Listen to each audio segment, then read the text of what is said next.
blogis niekada nepripažins pralaimėjimo. Jis visada, netgi tose situacijose, kada bus pralaimėjęs, jis taip, liaudiškai tariant, suvartys, kad vis tiek viskas buvo ne dėl jo ir jis buvo teisus.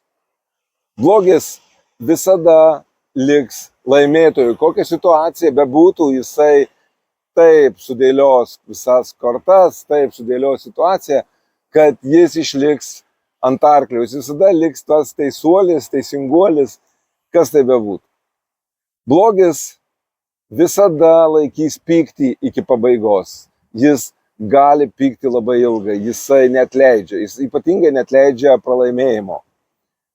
Ir todėl visada bandys įrodyti kitose situacijose, kad jūs buvote neteisus, arba sukurs tokias situacijas, kad jūs vis tiek pralaimėtumėte ir dar už tą vieną laimėjimą 3 kartus.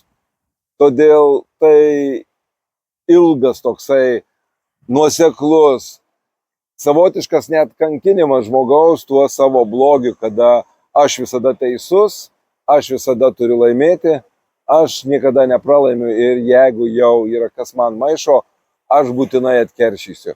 Netgi tada, kai jūs gavot, pavyzdžiui, 5 su pliusu, jis 5, netgi tokioje vietoje jis netleis. Aš turiu menį, kad netgi tada, kai jūs gavo 10, o jisai gavo 10 plius, ir ten jisai netleis. Jis visada norės užlipti aukščiau ir įrodyti, kad jis svarbesnis.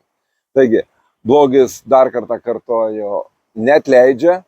Blogis visada nori laimėti ir laimė. Blogis viską daro, kad jūs pasijaustumėte antru arba paskutiniu. Kągi daryti? Tai pirmiausiai sugebėti iš tokių situacijų išeiti garbingai. Neįrodinėjant, neatsiprašinėjant, neįtikinant, o tiesiog leisti blogiui likti vienam su savim pačiu. Tai ko gero didžiausia kančia jam.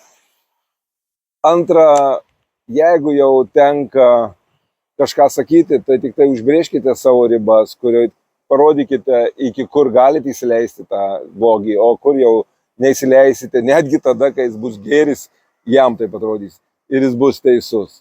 Jūs pasakote, čia mano riba, aš daugiau nenoriu girdėti, nenoriu matyti, nesvarbu, kokios to pasiekmės, aš noriu likti pats su savimi. Tai sudėtinga, tą reikia išmokti komunikuoti taip, kad išgirstų. To aš jums ir linkiu. O jeigu norit, tai būtinai prisidėsiu prie jūsų mokymosi. Iki.